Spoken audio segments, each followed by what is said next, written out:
In this dramatic, fictionalized retelling of Memphis rap history, things kick off with a twist nobody saw coming.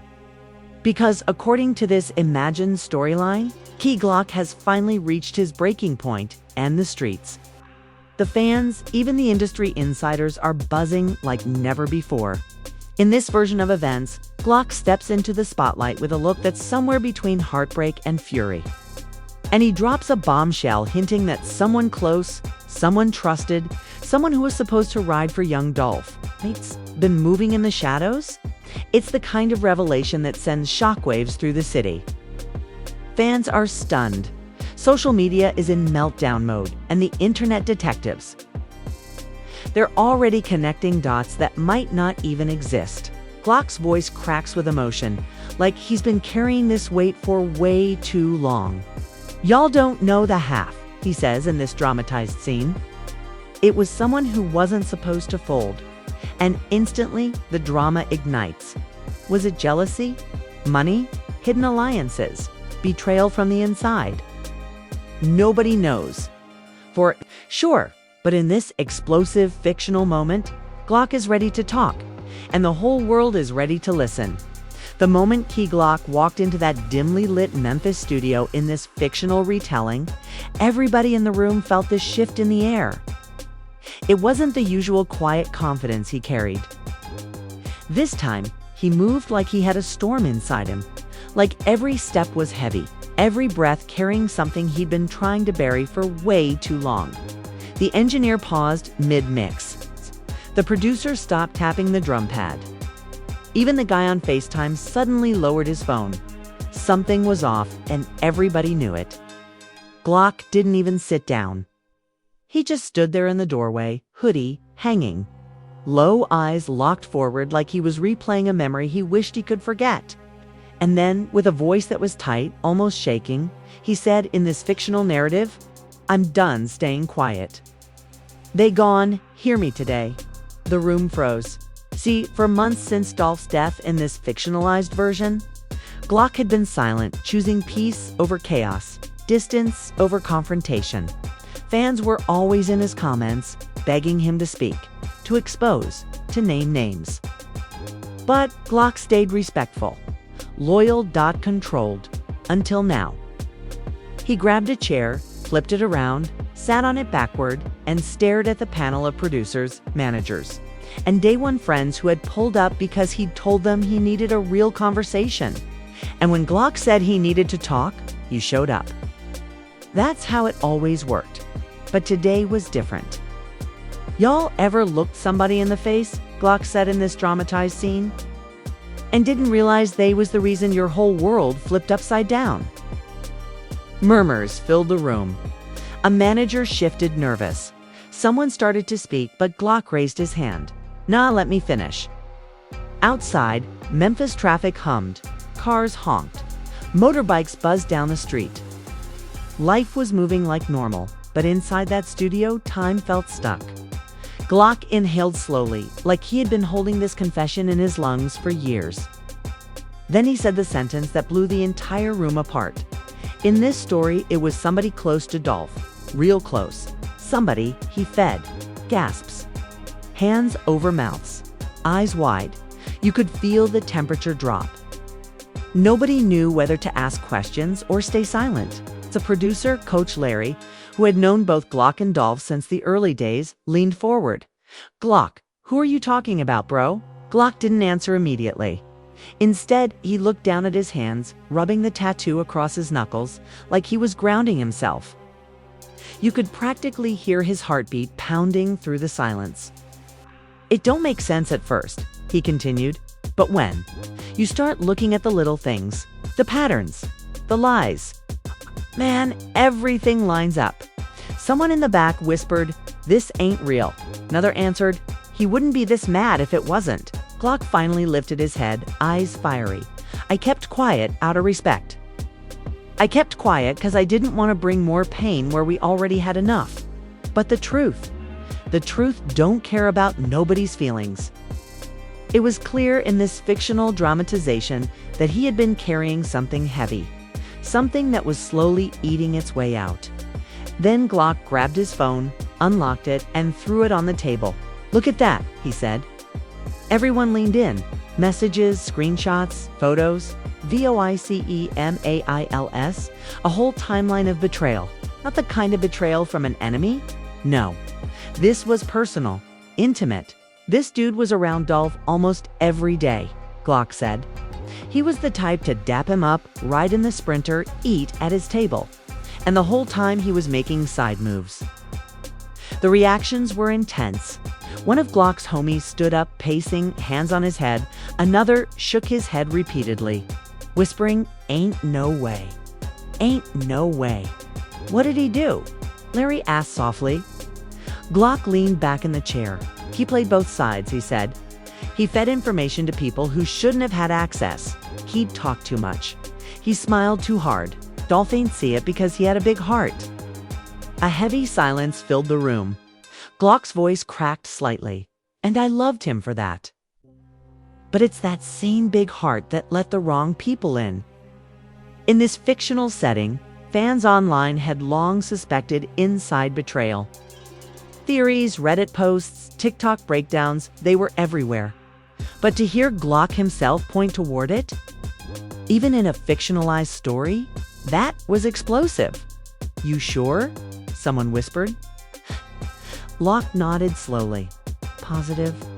I watched this man switch up. I watched him get jealous. I watched him move different after Paper Route started leveling up. He always had this weird energy toward Dolph, like he wanted the spot but didn't want to work for it." Another person chimed in, angry. "Jealousy is a disease, bro." Glock slammed his hand on the table, making everyone jump. "Ain't just jealousy. It's the lies, the manipulation, brother image he kept up.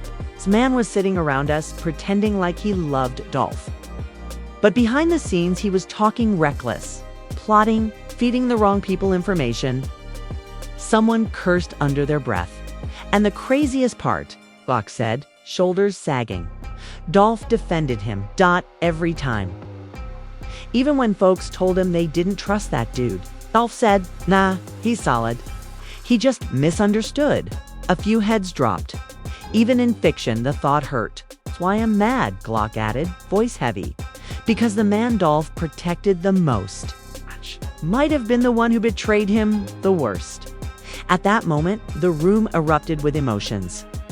Some were angry, some were devastated, some were in disbelief.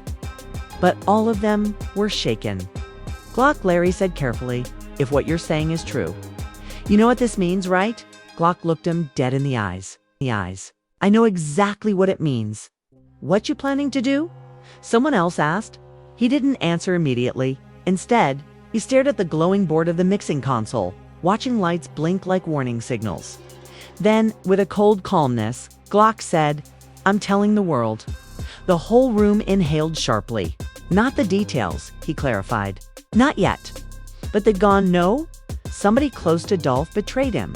And they'd gone, no, I'm not scared to say it." Fans outside the studio who had been waiting for new music had no idea the emotional storm forming behind those walls. They thought Glock was recording an EP. They thought he was quietly healing. But in this story, he wasn't healing, he was preparing. "Once I speak," Glock continued, "everything changes. The city gone talk. People gone pick sides. Old wounds gone open. But I'm done carrying this alone." Larry rubbed his forehead.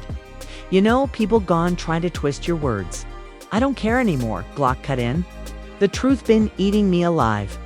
He stood up, hoodie falling back over his face, and looked around the studio. "Dolph gave his heart to people who didn't deserve it," he said. "And now I'm gone. Make sure people know someone betrayed him, someone close."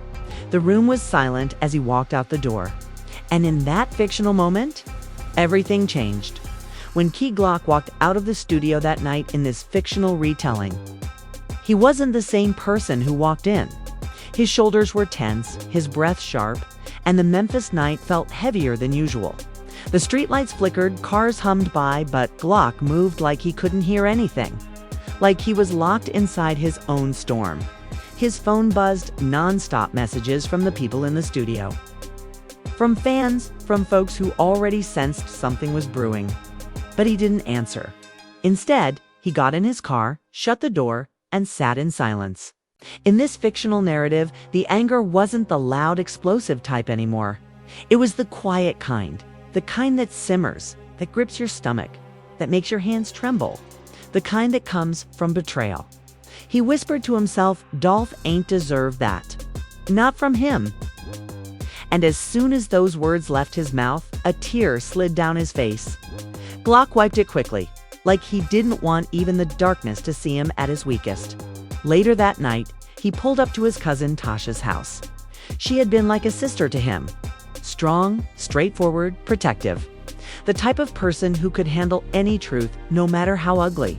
When she opened the door and saw Glock's expression, she didn't even ask what happened. She just stepped aside. "Come in," she said softly. Glock walked in, collapsing onto the couch like his body had finally loosened its grip on all the tension. Tasha sat across from him, studying his face. "You look like you've been fighting demons all day," she said. He exhaled deeply. "Something like that." She waited. Glock stared at the floor. And then he finally said it. "In this story, I found out who betrayed Dolph." Tasha's jaw clenched, her eyes narrowing. "Who?" "I ain't saying the name yet." He shook his head.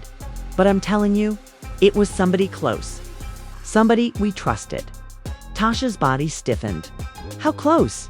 "Family close," he said. Double quotes, everyday dash close. Eat dash with dash you dash close. She let out a long, shaky breath. "Glock, are you sure?"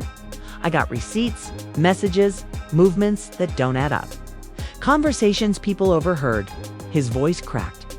"I should have seen it sooner." Tasha's eyes softened. "Baby, we all should have seen something. But when someone plays the role of family good enough, you blind yourself." Glock rubbed his face with both hands. "I've been replaying everything in my head, holidays, studio sessions, tours.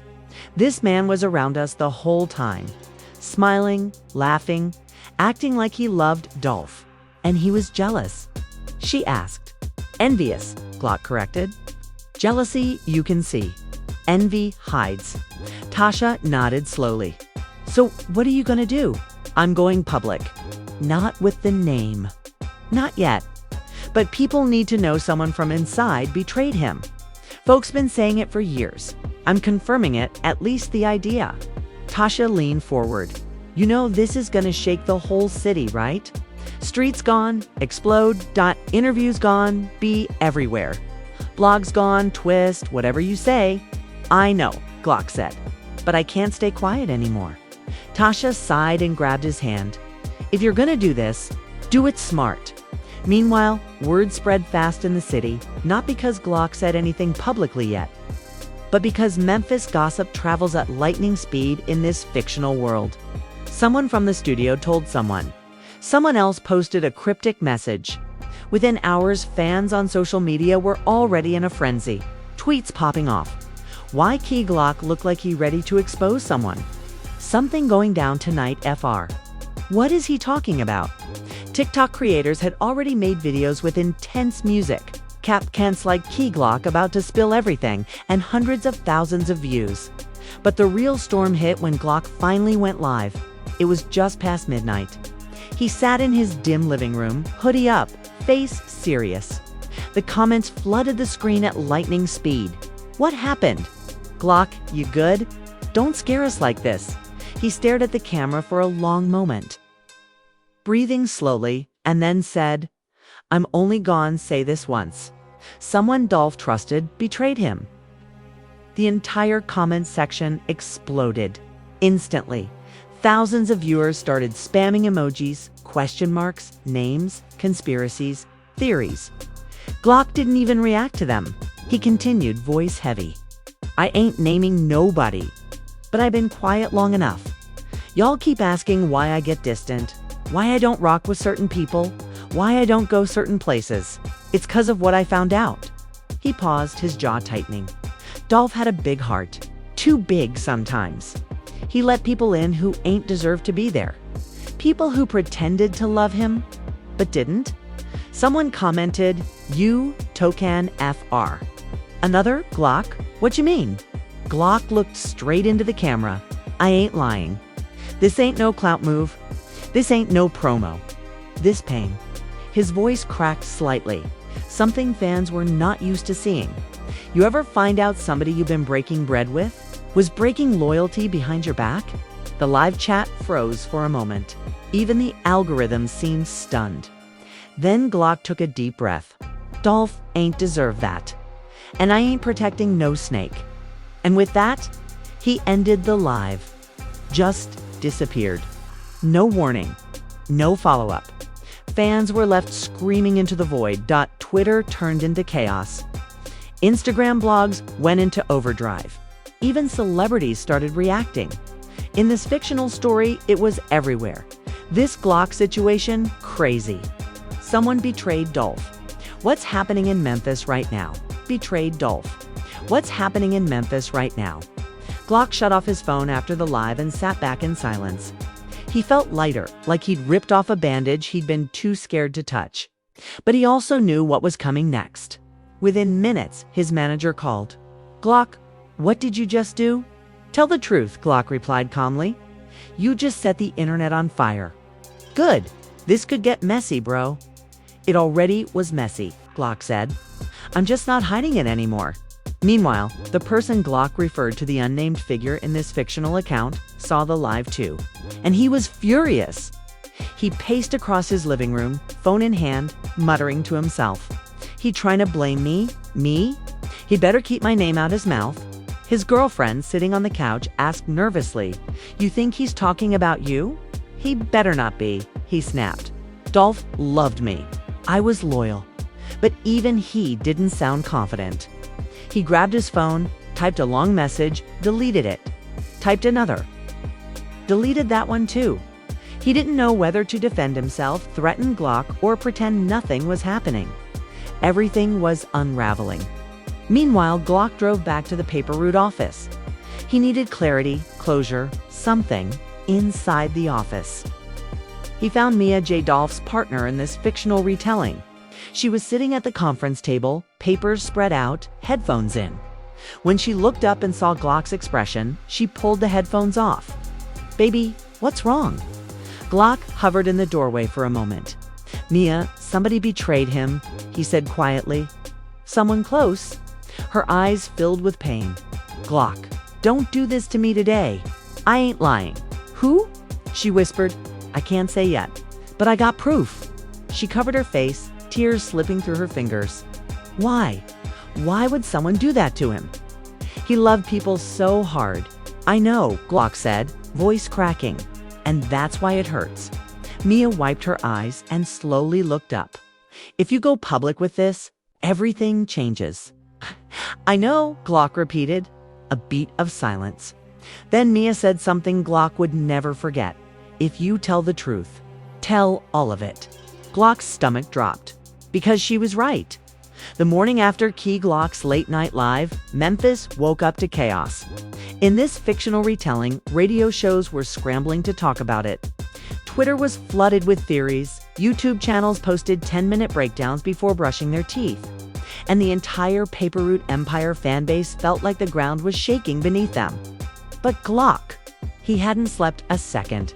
He spent the whole night scrolling through memories, old videos of Dolph laughing, pictures from the early tour days, screenshots of conversations, and the heartbreakingly innocent moments when Dolph welcomed certain people into his circle like family. Those moments hurt the most. By noon, Glock knew he had to tell someone else. Someone who had skin in the game. Someone who loved Dolph just as much as he did. He drove to Dolph's childhood home, the place where Dolph's Aunt Geraldine still lived in this fictional universe.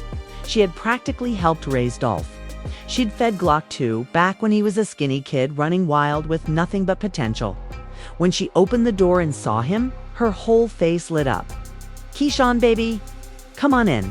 Glock stepped inside. The smell of cornbread and lemon cleaner instantly hit him with nostalgia.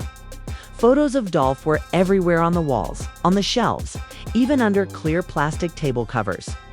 Geraldine poured him sweet tea and sat across from him. "I saw your live, baby," she said gently. "I knew this day was coming." Glock swallowed hard. "I didn't want to bring more pain." "You're already in pain," she replied. "That's why you finally spoke." He hesitated, then nodded. She leaned back and folded her arms.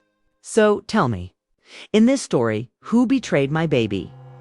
Glock clenched his jaw. "I can't say the name yet. Can't or won't."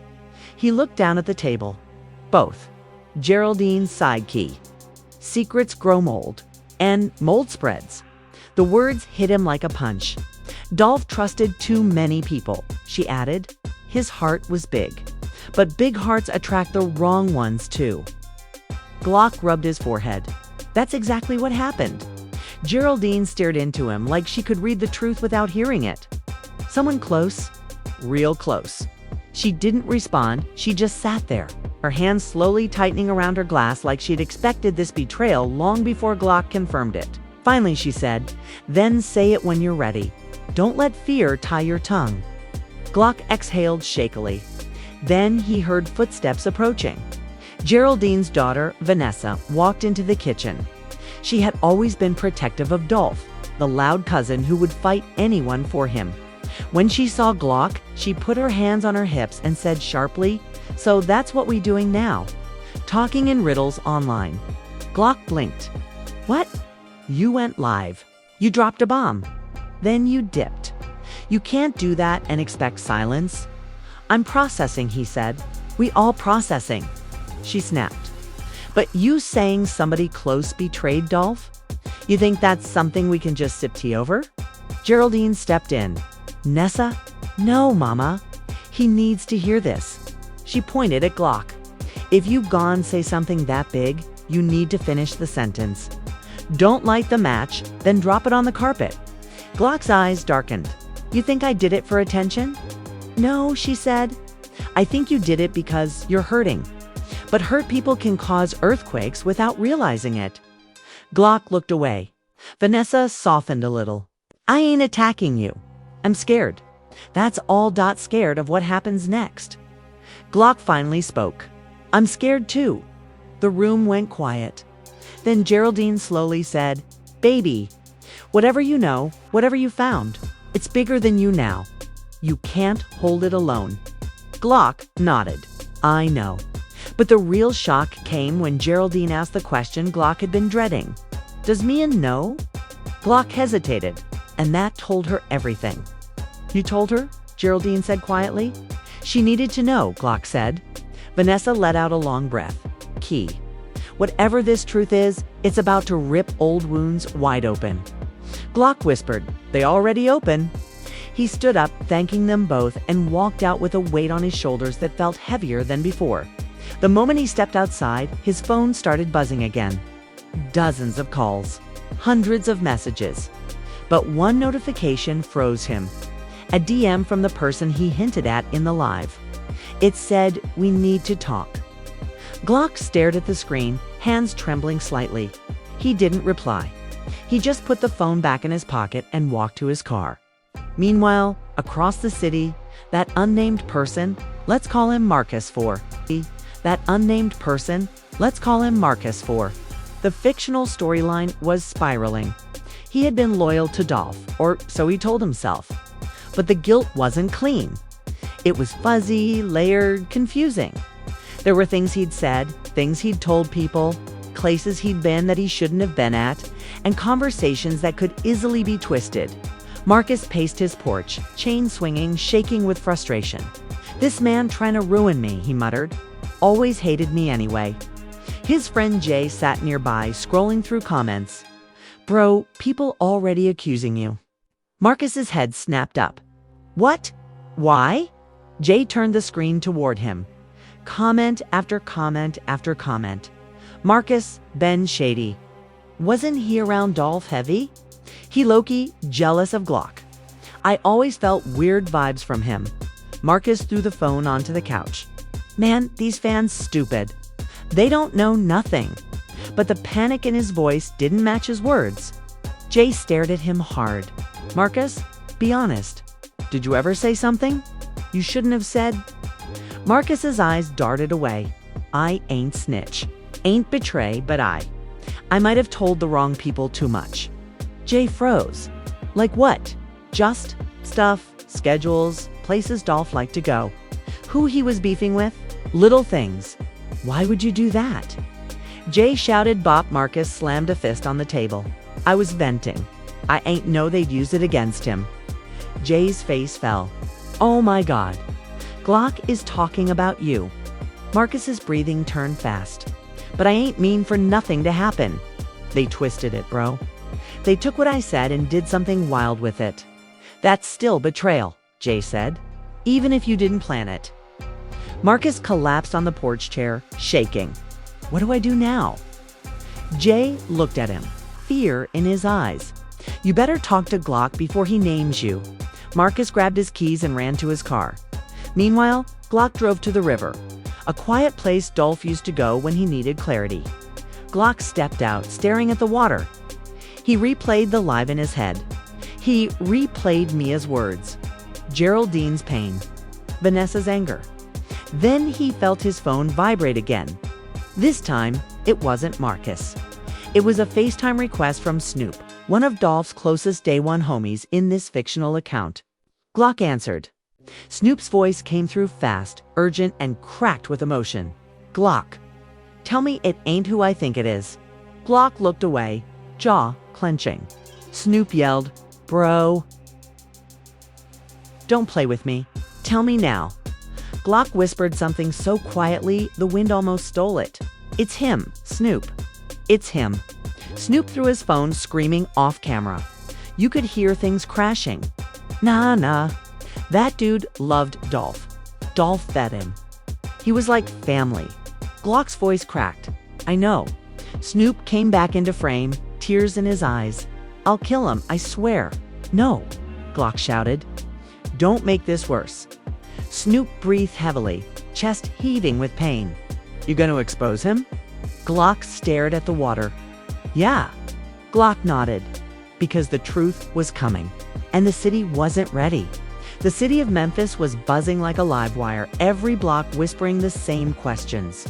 Who was Glock talking about? Who betrayed Dolph? What's happening next? Every barbershop conversation, every gas station, parking lot talk. Every late-night live stream had turned into an investigation. And in this fictional retelling, it wasn't just fans and bloggers who wanted answers, it was the whole community. Dolph wasn't just a rapper here. He was a symbol, a hero, a protector.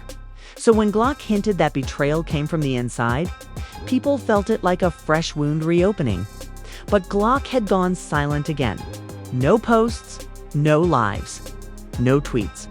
He spent the entire morning sitting inside Dolph's old studio, the one Dolph built from the ground up, the one with the metallic blue walls, the iconic dolphin mural, and the beat machine still humming with memories. The air smelled like incense and stale studio nights. Dolph's favorite snacks, hot chips and sweet tea, were still stacked in the back room. Glock sat in Dolph's old chair, just sat there, soaking in the emptiness. He ran his hands along the armrests, like he was trying to feel Dolph's energy one more time. At one point, he whispered into the empty room, Brr, I miss you, man. No cameras, no audience, just truth. Then the door suddenly swung open. It was Pezzy, another longtime Paper Route member in this fictionalized version.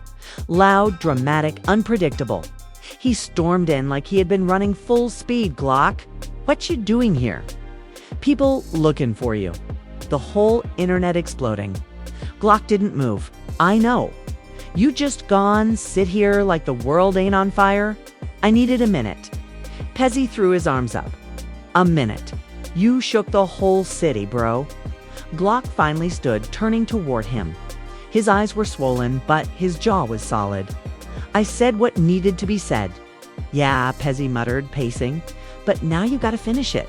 Before Glock could respond, the studio door burst open again. This time, it was Marcus. The man Glock had been talking about. The one who'd betrayed Dolph in this fictional storyline. And the moment Glock saw him standing in that doorway, everything froze. Pezzy stepped forward instantly, ready to fight. Nah, bro. You got the wrong building. Back up. Marcus raised his hands. I ain't come for smoke. I came to talk to Glock. Talk. Pezzy snapped. You lucky we in a place Dolph built, or I'd put you through a wall. Glock put his hand up, Pezzy. Let him talk. Pezzy shook his head violently. He don't deserve to breathe in this studio. Marcus looked broken. His eyes red, his hands shaking. Glock, I need to explain. No, Glock said. You need to tell the truth. Marcus swallowed hard. I didn't set him up. I didn't tell nobody to hurt him. I didn't want nothing bad to happen. Glock's face twisted. But you ran your mouth. Marcus's lips trembled. Yeah, I did. Pezzy lunged, but Glock stopped him. Marcus continued, voice cracking. I said things I shouldn't have.